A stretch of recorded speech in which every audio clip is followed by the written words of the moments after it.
Boa noite, estimados irmãos, estimadas irmãs em Cristo. Hoje, segunda-feira, o dia da nossa formação, diretamente aqui da Basílica Matriz de Campinas. Todas as segundas, às 20 horas, nós estamos aqui para o curso de formação sobre os Evangelhos. Nós estamos estudando com vocês o Evangelho de Marcos. Hoje vocês podem observar que o nosso cenário é um pouco diferente, porque nós estamos tentando adaptar ao máximo para que a live saia mais transparente, o som mais límpido, tentando corrigir o delay. Delay é esse segundo entre a minha fala e o que vocês estão escutando, e também para que a nossa internet possa segurar o máximo possível. Hoje nós estamos num lugar estratégico, onde são celebradas as missas, e portanto acreditamos que hoje vai funcionar tudo dentro daquilo que nós estamos prevendo. Para que vocês não se sintam prejudicados na formação do Evangelho de Marcos, hoje nós vamos refazer o encontro passado, porque o encontro passado ficou bastante truncado. Ora vocês escutavam, ora vocês não escutavam. Os 30 minutos finais foram bastante prejudicados. Então a ideia hoje é que a gente possa refazer. Então você que está em casa, pode já ir pegando a sua Bíblia. Nós estamos sempre orientando vocês, aqueles que puderem ter a Bíblia de Jerusalém, onde a linguagem ela é muito mais próxima daquilo que as comunidades escreveram. Então você pode pegar a tua Bíblia. Nós vamos trabalhar o capítulo 1 de Marcos, versículo de 14 até 45. Vamos tentar fazer todo o final do capítulo 1, para que a gente finalize esse capítulo 1 de Marcos. Já deixo meus abraços, o Júnior lá da cidade de Belém do Pará, Rosicler também é o meu abraço. Abraço também ao Fabrício, que é do curso lá de Santa Rita do Araguaia, mas que mora no Mato Grosso. Na verdade, o Fabrício ele vive viajando devido aos trabalhos dele. Nosso abraço também a você, Fabrício e esposa, que estão nos escutando. Abraçando esses três, abraço também todos aqueles que fazem parte das nossas formações, sejam elas em Santa Helena, Goiás, Rio Verde. Nós temos 2 grupos de formação. Também aqui na Matriz de Campinas, nós temos um grupo de formação todas as segundas. Antes da pandemia, a gente se reunia para estudar também o Evangelho de Marcos. Quero mandar meu abraço também para a cidade de Campo Grande e também a cidade de Bonito, no Mato Grosso do Sul, além da cidade de Coxim. José Jesus já entrou aqui, lá de Coxim, onde ele sempre está nos acompanhando. Um abraço a todos que moram aí em Coxim, nessa bela cidade da Diocese de Coxim. E aí o abraço também ao bispo Dom Antonino, que é aí o bispo dessa região do Mato Grosso do Sul. Então vamos aqui começar a nossa live em relação aí ao capítulo 1. A primeira parte que eu vou pegar com vocês é do capítulo 1, versículo 14 a 20, vai ser a primeira parte. Como semana passada nós vamos ler o texto, são textos pequenos, e aí a gente vai comentando para ajudar você a entender. Então você que está com a tua Bíblia, já pode pegar aí Marcos 1, 14 em diante. Eu vou lendo e vou parando para que a gente vá entendendo essa interpretação, essa hermenêutica. Não esquecer que o importante quando se estuda a Bíblia é entender o que a comunidade de Marcos está escrevendo. Tá? Então essa comunidade, qual é a mensagem que ela quer passar para aqueles que estão recebendo essa mensagem. Como eu já expliquei aqui várias vezes, alguns autores estão de acordo que Marcos escreve no final dos anos 60 do século I, momento em que as comunidades cristãs estão sofrendo dupla perseguição. Primeira perseguição dos romanos, segunda perseguição dos próprios judeus, um conflito interno nas comunidades. Está se armando uma guerra entre judeus e romanos, e o ambiente das comunidades está um ambiente bastante tenso. É nesse contexto de conflito, contexto de tensão, que Marcos e sua comunidade estão redigindo esse evangelho, para nos apresentar, como nós já vimos até aqui, quem é Jesus, que para o Marcos é o Messias, que para o Marcos é o servo de Deus. Nos encontros passados, nós falamos que enquanto Messias, Jesus, ele cura e exorciza, porque para que o Messias reine, o mal tem que desaparecer. Enquanto o servo de Deus, Jesus, ele ensina. E já vimos com vocês que Jesus ensina com a própria vida. Marcos nunca vai dizer qual é o ensinamento de Jesus. Ele sempre apresenta a prática de Jesus como seu próprio ensinamento. Isso nós vimos nos programas ou nas segundas-feiras anteriores. Então vamos aqui. Marcos 1, 14 em diante. Depois que João foi preso, veio Jesus para a Galiléia, proclamando o evangelho de Jesus, o evangelho de Deus. Cumpriu-se o tempo e o reino de Deus está próximo. Arrependei-vos e credes no evangelho. Aqui, o primeiro ponto é para a gente, que o Marcos nos coloca, é situando quando e onde. Então, quando o João Batista, parente de Jesus, foi preso, Jesus retorna para a Galiléia. Onde? Galiléia. Quando? Com a prisão de João. O que isso significa para nós, lendo a partir do final dos anos 60, quando Marcos e sua comunidade estão redigindo esse evangelho? O Marcos quer dizer para nós que Jesus começa o seu processo missionário dentro de uma tensão própria. Quer dizer, um parente de Jesus foi preso. Qual seria a situação de todos nós? Sair em socorro daquele que foi preso, abandonar o processo missionário. Jesus, ele começa o processo missionário dentro de um conflito familiar.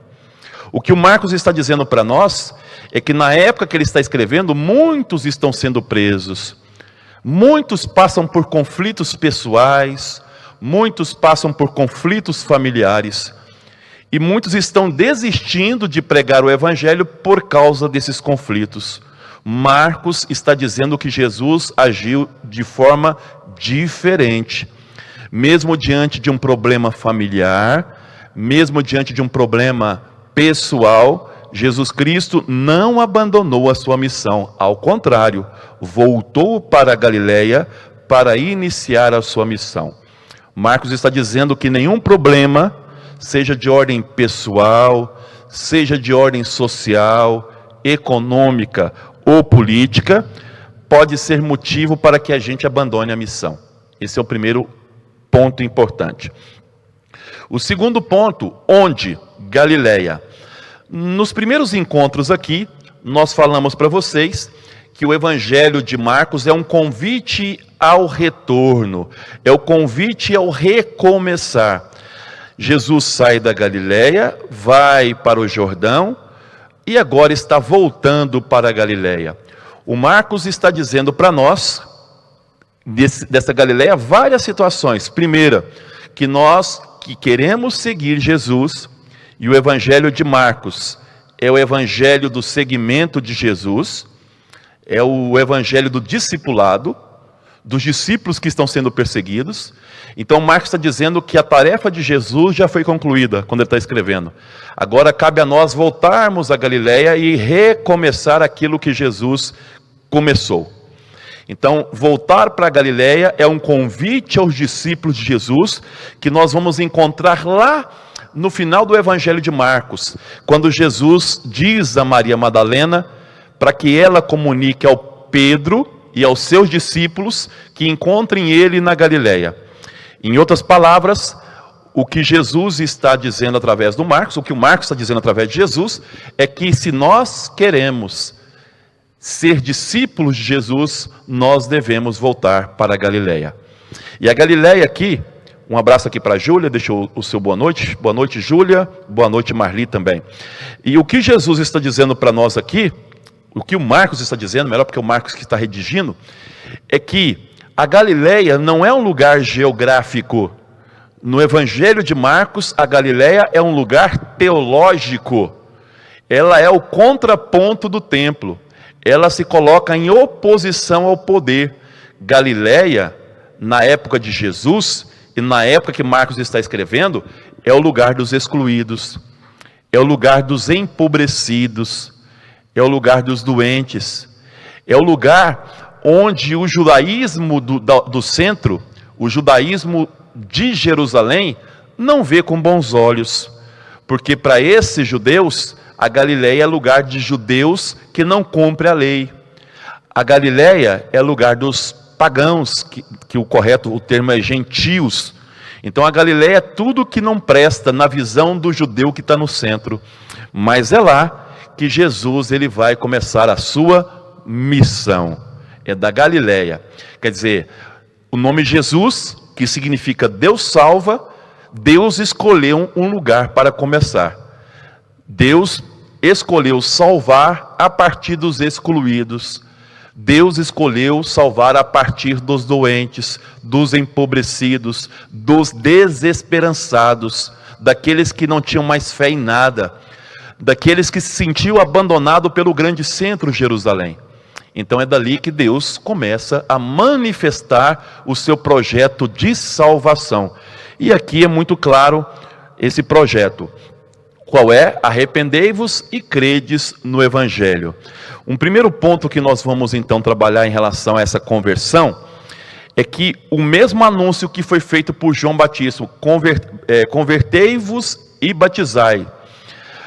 Aqui Jesus também fala de conversão, mas de um outro tipo de conversão. João Batista frisa a conversão dos pecados, abandonar os pecados. Pecar é se afastar de Deus. Então a visão de João Batista é a visão de todos os profetas de Israel, dos hebreus da época. Era fugir do juízo de Deus, do dia da vingança de Javé. Javé viria julgar os justos e os injustos, e botaria fogo na palha nos injustos. Essa era a visão de João Batista.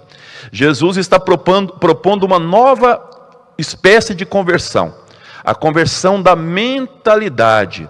Jesus sabe que muitos daqueles que vivem na Galileia já não acreditam mais em mudanças. Muitos daqueles que vivem na Galileia estão sem esperança. Então Jesus sabe que boa parte das situações que eles vivem de dificuldade são fruto, né, boa parte é fruto dessa inércia, desse não fazer, dessa acomodação, dessa não mudança de mentalidade. Então Jesus está fazendo uma proposta nova. Convertam-se, mudem a mentalidade. Não aceitem as estruturas dominantes como se fossem intactas, como se elas não pudessem mudar. O reino de Deus chegou. Credes no Evangelho, nessa boa notícia. E aqui é interessante que nós observamos em Isaías, falamos isso no último encontro, que Isaías faz uma oração, que o céu se rasgue e o Senhor venha. Aqui então o céu se rasgou. Então está dizendo assim, cumpriu-se o tempo, o céu se rasgou, Deus desceu. Desceu na forma aí em Jesus Cristo. Mas Jesus não faz uma promoção pessoal. Jesus anuncia o reino de Deus. Ele não anuncia o reino dele. Ele fala em nome de Deus. O que esse Deus traz? Nós já falamos para vocês, lá no livro do Êxodo, né, que o Evangelho de Marcos ele tem como fundamento o livro do Êxodo. Já vimos isso nos outros programas. E o livro do Êxodo fala que Deus desceu para libertar, porque Deus viu e ouviu a aflição, a opressão do seu povo. Então por que Jesus desce? Por que Deus desce?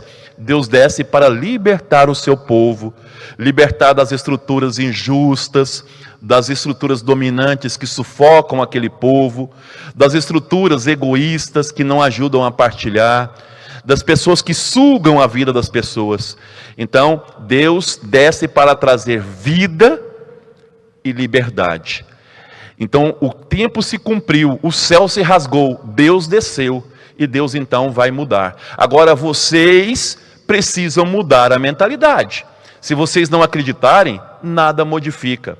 Deus está fazendo a parte dele, cabe a vocês fazerem a parte de vocês. Por isso que em Marcos, nenhum milagre, vamos depois discutir a questão do milagre, nenhuma ação de Jesus, ele coloca aí, vamos dizer, os créditos para ele. Ele sempre vai dizer que a tua fé te salvou, a tua fé te curou. Quer dizer, você acreditou na mudança. Se você não acreditasse, nada aconteceria. Então, parte de você, essa mudança. É você que tem que acreditar nessa mudança para que as coisas comecem a acontecer. Deus está do teu lado.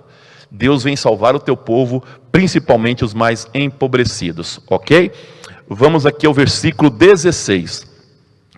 Caminhando junto ao mar da Galileia, viu Simão e André, o irmão de Simão. Simão aqui é o Pedro. Lançavam a rede ao mar, pois eram pescadores. Disse-lhe Jesus: vinde em meu seguimento, e eu farei de vós pescadores de homens. E imediatamente, deixando as redes, eles o seguiram.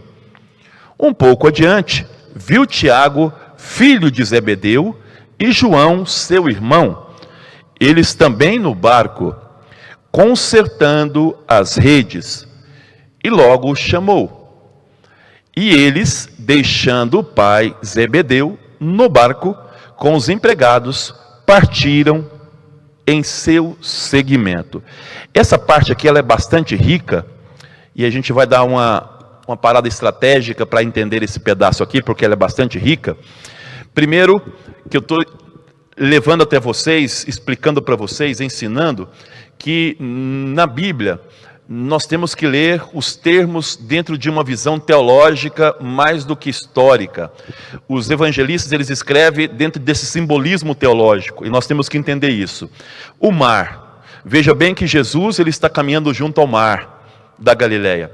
O mar da Galileia é o mar Tiberíades, que na verdade não é um mar, é um grande lago, que é tão grande que se chama, eles chamavam de mar da Galileia, ou mar Tiberíades, o lago de Genezaré, porque tem um pequeno povoado chamado Genezaré. Então, Genezaré, lago de Genezaré, mar da Galileia e o Tiberíades, por causa da cidade de Tibérias, ou de Tiberíades na época, que era a principal cidade, então estão próximas desse grande lago de água doce, portanto, um lugar que era muito importante para a economia local, principalmente dessa região ali da Galileia. Mar aqui, primeiro ponto desse mar, como simbolismo teológico, ele é o contraponto também de templo. Veja bem que Jesus não está no templo escolhendo as pessoas, chamando as pessoas. Ele não está no lugar religioso chamando as pessoas.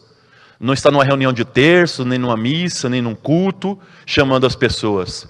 Ele está no lugar excluído, no mar. E mar aqui tem outro significado teológico, além dessa contraposição ao templo. Mar significa também, aqui especificamente, dificuldades que cada um traz na vida. Deus não chama a gente no conforto do dia a dia, ou nas nossas seguranças do dia a dia. Deus nos chama, muitas das vezes, exatamente no momento que nós estamos mais, vamos dizer, preocupados com a nossa vida. Porque o mais importante para Deus aqui é chamar as pessoas que estão dispostas a servir, não pessoas preparadas. Vejam que são pescadores, não são intelectuais, não são administradores, não são pessoas que falam bem. Ali podem falar bem na arte de vender o seu peixe, de negociar, o máximo é isso. Então são pessoas relativamente simples que Jesus convida para esse projeto do reino de Deus. Então esse é o primeiro ponto importante. O mar, nas dificuldades das nossas vidas, Deus nos chama. Ele quer pessoas que estejam dispostas ao serviço. Esse é o ponto importante. Mas mar dentro também da estrutura do Evangelho do Marcos significa lugar de missão. Porque era nas águas, no mar, nos rios, mas principalmente nesses lagos, que você com seu barco atravessava para ir para outras regiões. Era o principal meio de transporte, vamos dizer assim, de uma região ir para outra. Portanto, o mar é lugar de missão. Então, a primeira interpretação aqui, Jesus chama para a missão. Jesus chama dois pares de irmãos para a missão. Então, o primeiro ponto importante nessa questão, Jesus chama para a missão. Mas para qual missão? Veja que são dois pares de irmãos. Simão é irmão de André, e André, dentro da língua hebraica, significa o humano, ou humano, isso é interessante. Jesus nos chama para sermos humanos, né? E o outro grupo é João e Tiago, no outro par, João e Tiago. Então já fica claro que Jesus nos chama para uma missão. Missão. Qual é a missão que Jesus nos chama? Para constituir comunidade de irmãos. Não irmãos de sangue. Veja bem que os dois irmãos Tiago e Zebedeu abandonam o pai. Jesus está criando um novo tipo de irmandade. A irmandade do serviço e não a irmandade de sangue. Então Jesus, aqui o Marcos está dizendo que Jesus nos convida para a missão, e essa missão é para proclamar que todos nós somos irmãos, filhos do mesmo Pai, que entre nós não deve haver opressão, que entre nós não deve haver egoísmo, ganância, ódio, que entre nós deve existir uma situação de irmandade. Por isso que o Marcos salienta que os 4 primeiros discípulos de Jesus são irmãos. Isso é um dado muito interessante do Evangelho do Marcos. E para que Jesus chamou? Chamou para missão. Só que eu queria fazer uma leitura que é uma curiosidade de muitas pessoas. Veja bem que Jesus convida eles para serem pescadores de homens. Eles levantam e vão. Antes de falar dessa questão de pescadores de homens, um outro ponto importante do Marcos aqui, é que o Marcos está dizendo para nós que ninguém segue Jesus se não sair do conforto do seu lar, se ninguém sair da comodidade do seu trabalho. Jesus nos chama no dia a dia, são pescadores, estão pescando no dia a dia. Chama você professor, chama você advogado, chama você dona de casa, chama você dono de casa, chama você médico, enfermeiro, técnico, você que trabalha com computador, em todas as profissões, engenheiro. É no seu dia a dia que Deus te chama, não vai ser um chamado especial, não vai cair estrelas do céu quando Deus te chamar. Ele te chama no seu dia a dia. Mas o Marcos está dizendo o seguinte, que para aceitar o convite de Jesus, você tem que ter um mínimo de indignação, um mínimo de não conformismo com a realidade. Pedro e o Simão e o André estavam pescando. O João e o Tiago tinham uma pequena empresa de barcos, estão consertando a rede. São pequenas empresas familiares que eles tinham. Estavam tranquilos frente aos milhares que ali existiam. Em relação a Pedro e André, Tiago e João, haviam milhares com situações muito piores do que a deles, que passavam fome, necessidades, não tinham terra para plantar, não tinha mais dinheiro, não tinha mais emprego. Os que eram diaristas ganhavam exclusivamente para a sobrevivência. Então, pessoas muito piores do que Pedro e André, muito piores do que João e Tiago. Mas eles abandonaram tudo porque pensaram, a nossa situação frente ao outro é até boa, mas eles são nossos irmãos e irmãs, e a situação deles não é uma situação boa. Então nós precisamos agir. Então, para seguir Jesus, você que está me escutando, isso é muito importante. Dentro da comunidade de Marcos, o Marcos está dizendo que ninguém segue Jesus se aqui no coração e na cabeça não tiver um sentimento de indignação frente à exploração, frente à injustiça, frente àquilo que torna a sociedade tão desigual. Se você não tiver essa indignação, você não vai conseguir seguir Jesus Cristo. Você não vai abandonar as redes. Você não vai abandonar a segurança paterna. Veja que eles abandonaram a família, aquilo que dava segurança. Então eles estão abandonando aquilo que está dando segurança para eles. Seguir Jesus, está dizendo Marcos, para aqueles que estão reclamando lá no final do século, dos anos 60. Seguir Jesus é seguir Jesus livrando das seguranças do dia a dia. E não tem promessa. Qual que é a promessa que Jesus faz que vai nos dar garantia para segui-lo? Nenhuma.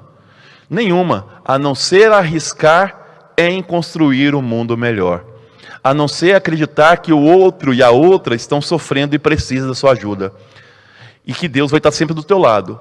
Mas não há segurança familiar, econômica, política, nada. E por isso muitos irmãos morreram perseguidos, estão dizendo Marcos. O seguimento de Jesus é um seguimento que não te dá garantia de segurança. Não venha buscar segurança. Não. E aqui é interessante que o chamado desses discípulos vai lembrar muito aqui, o Marcos está fazendo uma leitura do livro de Reis, primeiro livro de Reis, capítulo 19, versículo 19 ao 20. Diz que o Elias jogou um manto sobre o Eliseu, que estava trabalhando com bois, 12 juntas de bois, 12 é o símbolo de Israel, e ali ele convida o Eliseu para segui-lo. O Eliseu falou assim: tudo bem, vou te seguir, mas deixa eu despedir do meu pai e da minha mãe. Ali o Elias deixou. Aqui Jesus nem permite isso. Ao contrário, Tiago e João abandonou o pai. É uma nova estrutura. O evangelho e a missão de Jesus não passa pela dimensão da segurança familiar, não. Segui-lo é criar uma nova família, a família de todos os filhos e filhas de Deus, ligado pelo amor, ligado pela partilha, pela misericórdia, pela irmandade, pela preocupação com o outro e com a outra. Não existe pai, não existe mãe. Deus é o pai e a mãe de todos nós, e quer que todos nós tenhamos vida e tenhamos liberdade. Isso é um ponto importantíssimo aqui para entender essa questão. Então, o Marcos está lendo aqui essa leitura do livro de Reis, em que lá o Eliseu foi despedido do pai. Aqui não, aqui já não há mais essa situação. Uma outra coisa interessante, veja o quanto esse evangelho é rico, num pequeno pedaço. Uma outra coisa que o Marcos está nos lembrando, é que antes eram os discípulos que procuravam o seu mestre, passavam um tempo com ele, com o mestre, com o rabino, e depois de um certo tempo aquele discípulo virava rabino, ganhava uma espécie de um diploma, não diploma de papiro, nada disso. Diploma quer dizer, agora você pode ser mestre. Então era o discípulo que procurava o mestre. Aqui é o contrário em Jesus. É Jesus que procura os seus discípulos. O que o Marcos está dizendo é que Jesus está invertendo completamente a ordem, colocando a ordem de cabeça para baixo. Vocês vão ver isso durante todo o evangelho. Jesus é um rabino diferente, está dizendo Marcos. É um rabino diferente. Último ponto aqui em relação ao chamado, que eu queria que vocês prestassem bastante atenção, é na questão, principalmente aqui, na questão do vos farei pescadores de homens.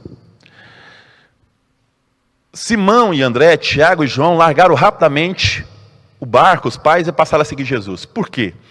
Os pesquisadores, historiadores, arqueólogos, biblistas, começaram a pesquisar e perceberam que dentro da cultura judaica, a palavra pescador de homens, ela é simbólica.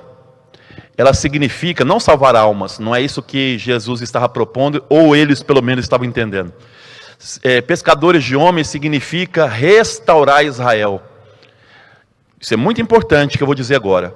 A palavra pescadores de homens é uma palavra sinônima, tá? É um termo sinônimo para restaurar Israel. Em outras palavras, libertar Israel da opressão. Então os discípulos de Jesus entenderam o convite de Jesus para uma revolução. Ele está nos convidando para uma guerra contra Roma, para poder livrar Israel dos romanos. Vamos, esse é nosso sonho. Não esqueça que na Galileia surgiu um movimento chamado o movimento dos Zelotas. Os discípulos de Jesus conheciam esse movimento, que era um movimento que queria libertar Israel dos romanos. Então quando Jesus fala, eu vos farei pescadores de homens, no ouvido deles entrou a seguinte frase: sigam-me, vamos libertar Israel dos romanos? Foi assim que eles entenderam, levantaram prontamente porque era o sonho deles. Vocês sabem que o peixe, você tira ele da água para matá-lo. Pescador, matar o peixe, matar os romanos. Só que Jesus está mostrando uma outra situação. Pescador de homem para Jesus, porque o peixe é o que traz vida. Então Jesus está convidando para que eles pesquem vidas, para que eles criem comunidades a partir do alimento que é tão importante para eles. Vamos criar uma nova sociedade baseada na partilha, baseada na vida, baseada na irmandade. Esse é o convite de Jesus. Jesus não estava convidando para uma guerra. Jesus estava convidando ao contrário, para criar comunidades de vida, porque o peixe é vida para o israelita, para o hebreu. Do mar, a missão, O peixe, missão, quer dizer, trazer para a vida, trazer para a comunidade. Totalmente diferente. E é interessante que durante todo o evangelho de Marcos, os discípulos de Jesus não vão entender ainda o convite de Jesus. Eu sempre digo que os discípulos de Jesus só passaram a entender ele depois da ressurreição dele. Durante todo o evangelho ainda existe uma, vamos dizer assim, uma tapa nos olhos que não ajudam, que não ficam claro para eles quem é Jesus. Por isso que o evangelho vai falar de cegos. Vai falar, por exemplo, o cego de Jericó, o Bartimeu, o outro cego. Então o evangelho do Marcos fala de vários cegos. Quem são cegos? Os discípulos. Os discípulos são cegos. O Marcos está dizendo lá nos anos 60, vocês continuam cegos. Vocês ainda não entenderam Jesus, vocês têm medo de seguir Jesus. Qualquer perseguição, vocês abandonam o barco. Vocês ainda não entenderam quem é Jesus. Para seguir Jesus, tem que tomar a cruz. Para seguir Jesus, tem que passar pela perseguição. Sem perseguições, sem cruz, não há ressurreição. Vocês conhecem bem a história ali que nós colocamos no Monte Tabor da transfiguração. Se não descer a montanha, está dizendo Jesus para os discípulos, não há ressurreição. Ficar aqui no bem bom, a situação não muda. Então Jesus está convidando esses discípulos para a missão, criar comunidades, comunidade de vida, comunidade de irmãos. Prosseguimos. Versículo 21. Entraram em Cafarnaum e logo no sábado foram à sinagoga e ali ele ensinava. Então aqui um ponto importante, um verbo importante no Evangelho de Marcos, ensinava. Observa que Marcos nunca fala o que Jesus ensina. Todas as vezes então que você lê no Evangelho de Marcos a palavra ensinar, leia, Jesus é o servo de Deus. E ele ensina como? Com a vida. Vocês vão ver aqui agora, vai vir agora uma prática de Jesus. Estavam espantados com o seu ensinamento, pois ele os ensinava como quem tem autoridade e não como os escribas. Prestem muita atenção no que eu vou dizer aqui agora. Essa situação toda aqui, segundo um biblista chamado Scheider Myers, ele vai dizer que Jesus começa a ter o primeiro confronto dele com os escribas. Ele é diferente dos escribas. A autoridade de Jesus é uma autoridade que liberta do mal. Os escribas, com a ação que vem do poder, eles trazem o mal. Portanto, quem são os escribas aqui no Evangelho do Marcos?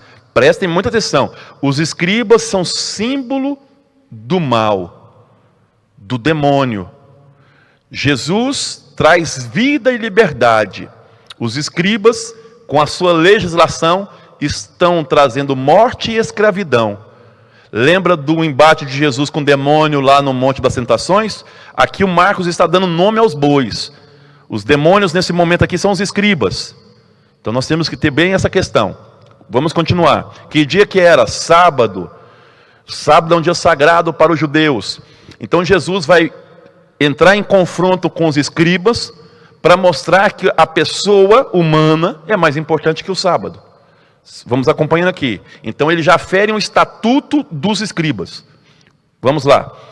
Na ocasião estava na sinagoga deles. Olha que interessante o Marcos coloca, na sinagoga deles. Um homem possuído de um espírito impuro, que gritava dizendo, que queres de nós? Não está dizendo aqui que esse homem é o demônio, a princípio. Porque espírito impuro pode ser qualquer um que está fora da legislação dos escribas. Todos aqueles que... Porque os escribas dividem Israel em dois grupos. Entre os puros e entre os impuros. Quem determina isso? Eles. Que gritava dizendo, que queres de nós, Jesus Nazareno? Nós, plural. O mal é uma força que está no plural. E essa força do mal agora é representada pelos escribas. Escribas, plural.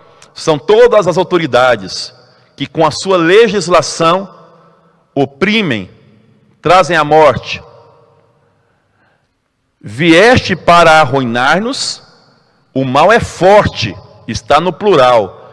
Mas o bem, Deus, Jesus, é muito mais forte.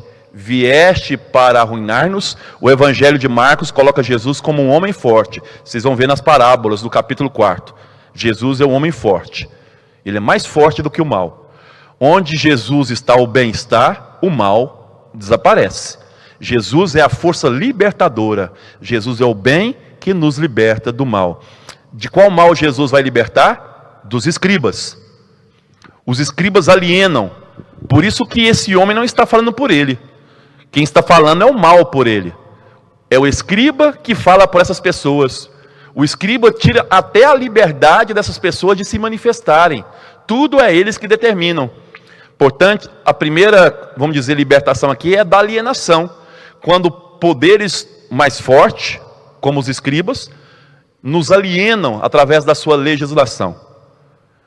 Sei que tu és o santo de Deus, como diz o Balancin, que é um teólogo biblista do CEBI, o demônio, ou os demônios são bons teólogos, reconhece até que Jesus é o santo de Deus. O santo de Deus aqui é uma expressão que está também ali dentro de Elias. Jesus, porém, o conjurou severamente. Quando ele chama Jesus pelo nome, eles querem dominar Jesus. Havia vamos dizer assim, uma prática no mundo da época de Jesus. Quando você chama a pessoa pelo nome, a tua ideia é dominar. Eles tentaram dominar Jesus. O que Jesus fala? Cala-te e sai dele. Então o espírito impuro, o espírito impuro, sacudindo violentamente e soltando grande grito, deixou-o. Todos então se admiraram, perguntando uns aos outros: que é isto? Um novo ensinamento com autoridade? Ensinamento que liberta. Lembra que eu falei que o Marcos, ele sempre vai dizer para nós que o ensinamento de Jesus nunca é doutrina? Jesus não ensina doutrina, Jesus ensina com a vida. Ele fala de liberdade, libertando, de amor, amando, de cura, curando, de misericórdia, sendo misericordioso. O ensinamento de Jesus é a própria vida dele. É isso que o Marcos está dizendo. Por isso que é diferente. Ensinamento com autoridade, até mesmo os espíritos impuros da ordem, e eles lhe obedecem. Imediatamente sua fama se espalhou por todo lugar, em toda a redondeza da Galileia. Então, só uma questão importante. Você deve estar perguntando, mas não é demônio real? Na época de Jesus, quando Marcos está escrevendo, ainda não existia essa figura demoníaca como nós entendemos hoje, porque ela é mais medieval. E outra coisa importante, se Jesus estivesse fazendo o bem pelo bem aqui, só o bem, não incomodaria os escribas. Jesus incomoda porque Jesus está tirando a autoridade deles. Jesus está dizendo que os escribas não têm mais autoridade sobre aquelas pessoas. Que Jesus, aquilo que determinava quem era puro ou impuro, Jesus agora que vai determinar. Não são mais os escribas que vão dizer isso. Jesus mexeu no sistema simbólico dos escribas. O mal aqui que o Marcos está apresentando, o Marcos vai falar de vários maus, ou de vários males. Um desses maus, ou males, aqui que o Marcos está dizendo para nós, são os escribas. Os escribas, impondo a sua legislação, impondo a sua visão teológica sobre aquelas pessoas, os escribas alienam aquelas pessoas, não deixam mais elas se aproximarem de Deus, porque são elas que determinam quem deve ou quem não deve chegar perto de Deus. Portanto, alienam essas pessoas. Jesus está dizendo aqui que isso não pode acontecer, e ele liberta essa pessoa. Você agora é livre para falar, ninguém vai falar mais por você. Você tem essa condição de falar, de criticar, de pensar diferente. Então, a primeira, vamos dizer, a primeira cura de Jesus é a cura da alienação. Vocês lembram no início do encontro de hoje, quando eu falei para vocês que Jesus pede conversão, e a primeira conversão é da mentalidade? Se vocês continuarem acreditando que as coisas não mudam, elas não vão mudar. E outras pessoas vão falar por vocês. Mas se vocês começarem a acreditar que as mudanças são possíveis, elas serão possíveis. Então Jesus está abrindo os olhos dessas pessoas. Jesus está eliminando o mal. Teologicamente aqui, Guto, o que nós podemos dizer? Nós podemos dizer que Jesus é a força do bem que expulsa todas as forças do mal. Então Jesus E é outro ponto importante, todas as vezes que Jesus fazer exorcismo no Evangelho de Marcos, leia, ele é o Messias. Para o Messias reinar, para o bem reinar, o mal tem que desaparecer. O mal tem que ser eliminado. Então, para que o reino de Deus, não é isso que Jesus anuncia lá atrás? O reino de Deus está entre vós, tá? Está próximo. Então, para que o reino de Deus aconteça, o maligno tem que desaparecer. Se o Marcos estivesse escrevendo para nós hoje, ele ia perguntar assim: quais são os elementos que simbolizam o mal hoje, que nós temos que expulsar? Quais são os elementos que impedem que o reino de Deus aconteça? Tantas coisas, né? O egoísmo é uma delas. Achar que só você é importante, que o outro não é importante é outra delas. E aí, um sistema político que é injusto é outra delas. E outras coisas que a gente poderia identificar como mal. Nesse momento, o Marcos está identificando os escribas como símbolo do mal. Ok? Vamos aí agora para o versículo 29. Versículo 29, que aí agora vai ser sobre a cura da sogra de Pedro. E logo ao sair da sinagoga, foi à casa de Simão e André, com Tiago e João. A sogra de Simão estava de cama com febre. Naquela época acreditava que a febre era causada por espíritos malignos. Vocês vão ver aqui que Jesus tira como se fosse o próprio demônio da sogra do Pedro, porque a febre é o mal. Jesus é a força que liberta do mal. A febre é o mal. Então vamos pensar aqui com Marcos. Mas por que Jesus vai libertar a sogra do Pedro desse mal? Vamos lá. E eles imediatamente o mencionaram a Jesus. Disseram: ó Jesus, a sogra do Pedro está febril. Aproximando-se, ele a tomou pela mão e a fez levantar. A febre a deixou e ela se pôs a servi-los.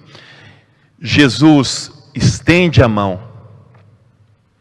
Jesus estende a mão. Ele não faz tudo, mas ela tem que se levantar. Para que as febres que nos impedem de servir desapareçam, nós precisamos levantar. Deus nos dá a mão, nós temos que nos levantar. Então por que Jesus curou ela desse mal? Para o serviço. Então podemos ler junto com a comunidade de Marcos, que Jesus nos liberta para o serviço. Por que nós devemos livrar de todos os males que nos impedem de chegar até Deus? Para ser melhor do que o outro, da outra? Não. Deus nos liberta para o serviço. E isso é interessante, que eu vou dizer agora ligado a essa questão do Marcos. Quantas vezes eu vi pessoas dizendo assim: ó, eu não pego a Covid porque eu tenho fé. Quer dizer que as pessoas que morreram de Covid não têm fé? Quer dizer que você é mais especial que as outras pessoas? Nada disso. Deus não trouxe a Covid e nem matou aquelas que pegaram o Covid. Então ninguém é curado para ser melhor ou para ser especial. Nós somos curados para servir. Para servir quer dizer para livrar outras pessoas das febres. Então já vimos aqui que Deus nos livra dos demônios, dos escribas da época. Quais são os escribas de hoje? Pergunta Marcos. Jesus tirou a febre da sogra de Pedro. Qual é a febre que nos torna distantes de Deus?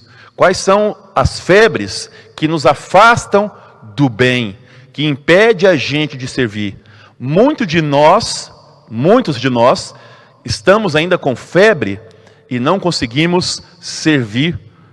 A febre pode ser o celular, a febre pode ser o meu comodismo, a vontade de não ajudar, o meu egoísmo. Tudo isso é febre que nós precisamos livrar dela. Deus estende a mão, você tem que levantar.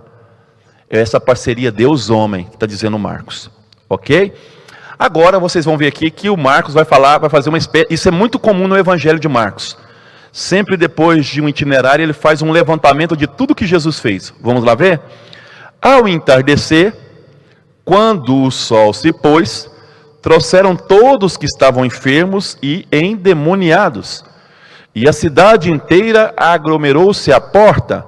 E ele curou muitos doentes, de diversas enfermidades e expulsou muitos demônios.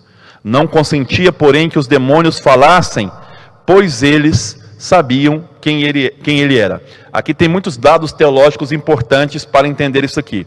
Ao entardecer, lembra dos escribas? Então, para que esse legalismo hebraico não fique perseguindo Jesus, ele já começa a pregar à tarde, curar à tarde, porque à tarde do sábado já é domingo. Ninguém vai aí ficar, vamos dizer assim, criticando Jesus. Então, o próprio Jesus já começa a pregar no entardecer para ninguém ficar levantando legalismos em torno dele.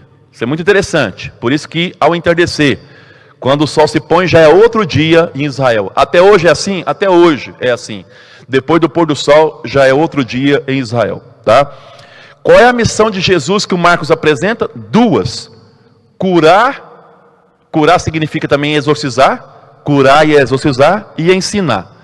Então aqui o Marcos ele apresenta a primeira tarefa de Jesus. Jesus, ele curava enfermos e expulsava endemoniados. É a mesma coisa aqui, curar, porque acreditava que a doença era maligna. Então, curar e exorcizar é a mesma coisa. Quando Marcos, vou repetir para vocês que estão fazendo esse cursinho. Quando Marcos nos apontar que Jesus exorcizou, leia, ele é o Messias. O Messias, o bem, exorcizando o mal. Ok? Então ali várias pessoas vão procurar Jesus para serem curadas. Os demônios sabiam quem era Jesus. Quem são os demônios? As autoridades, os escribas. É isso que o Marcos está narrando aqui nas entrelinhas. Vamos continuar aqui. 35. De madrugada, estando ainda escuro, ele levantou-se e retirou-se para um lugar deserto e ali orava. Então, o deserto, já falei para vocês que é um lugar teológico. Pode significar lugar de encontro com Deus. E o deserto, nesse sentido, ele é contraposição ao templo. O Evangelho de Marcos, ele faz uma severa crítica ao templo. Mas ele pode ser lugar da tentação também. Jesus foi tentado ali no deserto.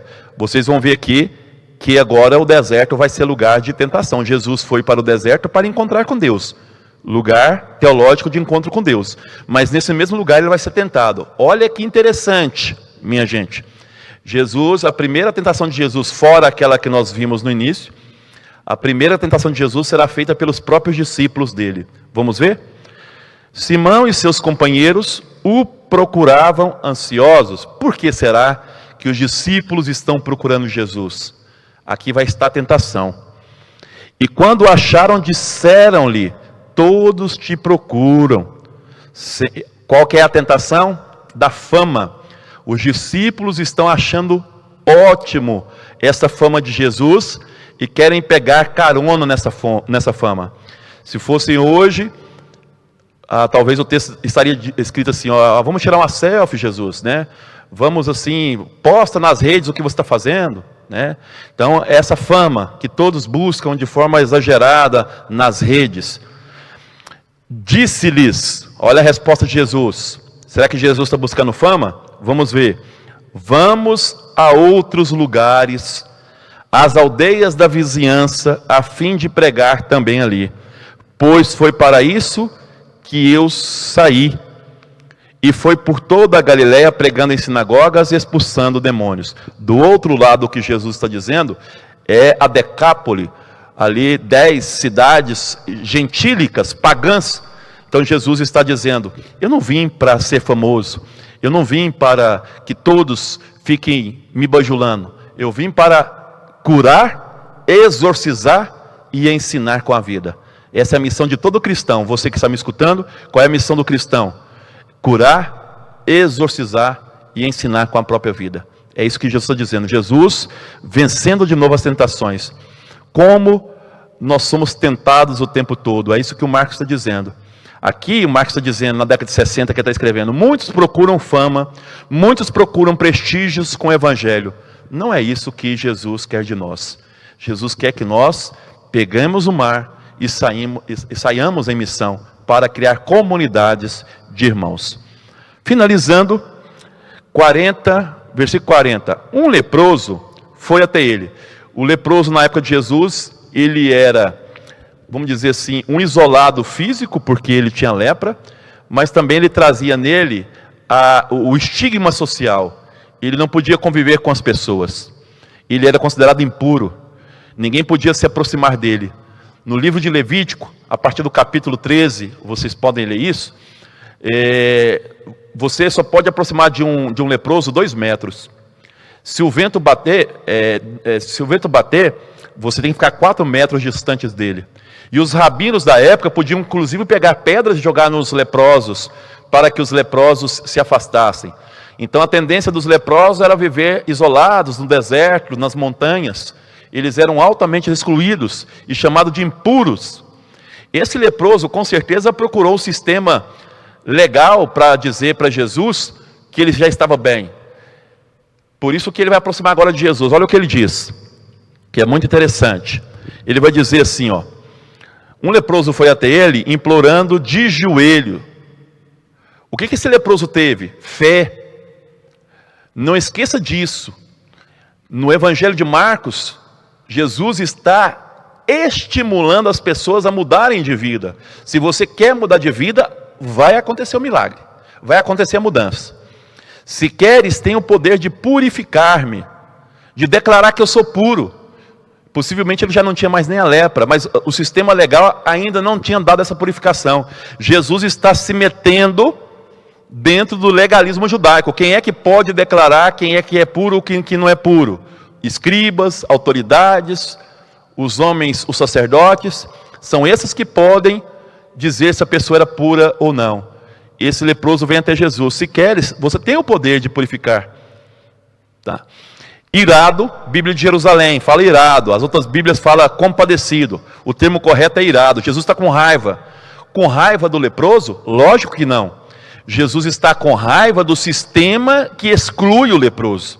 Do sistema que diz para o leproso que ele é leproso porque Deus o constituiu assim, para vingar dos pecados dele ou da família. Jesus não admite isso. Então Jesus, irado com o sistema, estendeu a mão, tocou e disse-lhe: eu quero ser purificado, fique purificado. Veja que Jesus toca no impuro. O que diz o livro do Levítico? Aquele que toca no leproso, no impuro, fica impuro. Então Jesus está enfrentando o sistema simbólico legal das autoridades sacerdotais da época. Ele toca no leproso. Ele agora se torna impuro, ser purificado. E logo a lepra o deixou e ficou purificado. Quer dizer, agora ele vai poder participar da vida social. Lembra que eu falei que os escribas, as autoridades, os sacerdotes, eles criam um sistema que oprime e tira a vida? Jesus, ao contrário, ele resgata a vida. Ele traz a liberdade. Esse homem foi, então, vamos dizer, a lepra deixou ele. Ele passou a ser puro. E agora, então, ele está convivendo com a sociedade. Advertindo severamente, despediu logo, dizendo-lhe: não diga nada a ninguém, mas vai mostrar ao sacerdote, oferece por tua purificação o que Moisés prescreveu para que lhe sirva de prova. 2 pontos importantes. Primeiro, Jesus não quer que ele conte nada a ninguém. No Evangelho de Marcos, nós chamamos isso de segredo messiânico. Jesus não quer revelar quem ele é. Ele só vai revelar quem ele é a partir do capítulo 9. Só a partir do capítulo 9. Por quê? Por que desse segredo messiânico? Jesus está querendo fugir de 2 coisas. Primeiro, da fama desnecessária, como vocês viram na tentação do Pedro. Da fama desnecessária. Segundo, Jesus tem medo de que ao anunciar isso, essas curas, as pessoas leem Jesus como Messias, libertador, restaurador de Israel, no sentido político. Jesus para o Marcos é o Messias, mas é o Messias do Isaías, o servo sofredor, aquele que vem trazer a justiça, aquele que vem trazer a misericórdia de Deus. É esse Messias que Jesus é. Jesus é o Messias muito próximo daquilo que o Isaías descreve. Não o Messias guerreiro. Jesus, ele é o príncipe da paz, descrito nos textos. não aquele que vem trazer a guerra e a libertação de Israel pela política. Então ele estava receoso de que ao anunciar essas curas, as pessoas tomassem ele pelo conceito equivocado de Messias. Por isso ele pede esse segredo messiânico, para a proteção dele, dos seus discípulos, porque se ele é o Messias político, logo as autoridades vão prender ele, como fez com o primo dele, logo vão prender os apóstolos. Ele tem medo? Não, ele precisa de tempo ainda para continuar evangelizando por um período. Então ele precisa desse tempo e por isso ele proíbe. Mas a boa notícia não fica escondida. Esse leproso saiu contando aos 4 cantos essas maravilhas de Deus. E por que Jesus manda essa pessoa ir até o sacerdote? Para mostrar para eles que eles, com o sistema legal deles, eles trazem a exclusão social. Jesus, com a prática dele, traz a libertação e a vida. Então Jesus está dizendo, Jesus foi contra o sistema legal, simbólico dos sacerdotes. E ao mandarem até lá, era quase que uma prova que Jesus tem autoridade sobre a lepra, sobre essa situação, e que Jesus veio trazer a libertação, e não a exclusão social. Tá bom? E para finalizar, disse-lhes, vamos aqui pegar, ele porém, assim que partiu, começou a proclamar ainda mais, e a divulgar a notícia, de modo que Jesus já não podia entrar publicamente numa cidade. Por que Jesus não podia entrar numa cidade? Porque agora ele é impuro. Ele tocou no leproso. Isso é maravilhoso em Jesus. Jesus não está preocupado com ele, propriamente dito. Jesus, então, para tornar o outro feliz, para incluir o outro, Jesus passa a ser excluído. Olha de novo que coisa maravilhosa. Jesus, para incluir o outro, ele passa a ser excluído. Não importa com ele, ele está preocupado com o outro. Quantos de nós só olhamos para nós mesmos, esquecemos do outro? Jesus é o contrário. Jesus olhou para o outro, para libertar o outro. Jesus ficou impuro dentro da lógica judaica. E foi por toda... não, lá embaixo lá. Permanecia fora em lugares desertos, não podia mais entrar na cidade porque ele é impuro, e de toda parte vinham procurá-lo. Não tem problema, se você não entra na cidade, Jesus, nós vamos até você. Por quê? Porque você trouxe vida para nós, você trouxe esperança para nós. Se você não pode entrar na cidade, porque as autoridades agora estão de olho em você, porque você agora é impuro, nós vamos até você, nós vamos até aonde a vida está, até onde a vida acontece. Você é o Senhor da vida. Você é o bem que expulsa o mal do nosso meio. Onde você estiver, nós estaremos com você. Olha que belo termina essa parte do Evangelho de Marcos. E assim nós finalizamos então o capítulo 1. Na próxima semana, nós vamos então ir para o capítulo 2 do Evangelho de Marcos. Aquele aviso que eu dou sempre aos que querem fazer curso de Apocalipse à distância, é só entrar em contato comigo nas minhas redes sociais, tá bom? Eu agradeço muito a participação de cada um de vocês. Hoje funcionou beleza, pelo menos aqui o sistema não caiu. Muito obrigado a cada um e a cada uma por ter participado. Se tiverem dúvidas, pode entrar na rede da Matriz de Campinas, @ Basílica Matriz de Campinas, ou no meu Facebook, Guto Josma, com N no final, Josma, ou mesmo no YouTube da Matriz de Campinas, deixa a sua pergunta lá, que a gente vai tirando as suas dúvidas. É isso aí, meu muito obrigado, até a próxima segunda-feira, a partir das 20 horas, aqui na Basílica Matriz de Campinas, com o curso do Evangelho de Marcos. Tchau!